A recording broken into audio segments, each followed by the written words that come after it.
Yeah, so we hope you haven't forgotten how to shiver, because you're gonna need that skill coming up this weekend. This is true, and even tonight, right? It's so funny because I was looking at lows tonight. I'm like, oh, it's going to be cold. And then I'm like, oh, that's the average for this time of year. Yeah. But we really have been spoiled. I think this is the first night we'll be near average this year. Wow. I know, which isn't saying too much since the year just started, but it gives you an idea. That been cooler air spoiled. helping to bring us some snow as we head into Saturday afternoon into Saturday evening. It's gone by Sunday morning. So right out of the gate, let's just jump right into this weekend, because that's all anybody wants to talk to me about. So first thing Saturday morning, you might actually wake up and see a little bit of sunshine. You're probably thinking, snow? Are they sure we're going to get snow? Clouds will take over pretty quickly, though, and I think we'll see snow begin to develop between 2 and 4 p.m. We have a lot of dry air in place, so I think it's going to be one of those days where you look at the radar at 1 o'clock and you might actually see snow falling from the sky, but it's not actually making it to the ground, and it just kind of smells like snow and feels like snow. But we're going to get there. We're going to get there. I think between 2 and 4 p.m. we start to bring that snow in. You've got a little bit longer in eastern Connecticut because it's already snowing in western Connecticut by 2, and by 4 it's snowing everywhere, and it's snowing corner to corner all across Connecticut, right down to the shoreline, and even for southeastern areas. 6:30, same deal.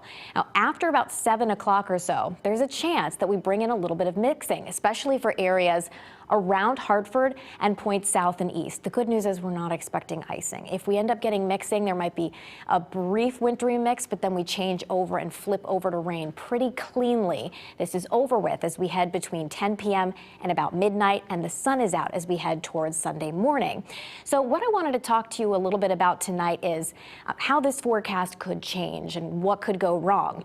What we're seeing tonight and some of the newest guidance that's come in is that this front end thump of snow is more impressive. So if it snows like crazy and we have heavy snow that's coming down for 4 to 6 hours, then we're going to be talking about the higher end of these ranges. But if it's not quite as robust, it's more moderate snow, and we start to bring in that mixing, will be towards the lower end.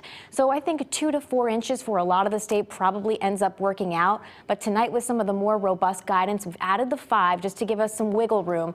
But that's why I wanted to make sure that you're prepared for any of these solutions that end up either way, no matter what. I think a lot of us are shoveling or plowing and that sort of a thing. We will keep you posted on this every step of the way tomorrow. If we need to make adjustments, I know Dan and Moranti will do so, and maybe even tonight at 11 we have new guidance that's coming in as well. Beautiful photo in from earlier today. This is from Logan Giles near Bridgeport of the snow squalls. You could actually see them in the distance. They look like thunderstorms because they operate the same way. And in Wolcott, Sean Bartlett showing us a shot of how those snow squalls and snow showers put down a quick coating. Justin showing us a large pine tree that came down in his backyard in Rocky Hill because of these wind gusts. These are peak wind gusts, up to 52 miles per hour in Bridgeport, 37 for Oxford, and it's still windy out there. These are sustained winds, which means they're blowing consistently 15 to 30.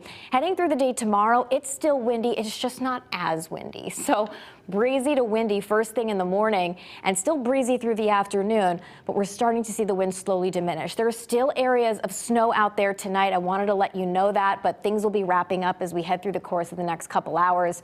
Low temperatures in the teens to around 20 degrees, and it will feel like near zero by the time you wake up tomorrow morning. High temperatures tomorrow in the middle to upper 20s, but because it'll be windy, this is what it feels like at the bus stop. 1 below for Willimantic, like 1 in Hartford, and like 2 below in Waterbury. And here's what it feels like as we head through the afternoon, like the teens.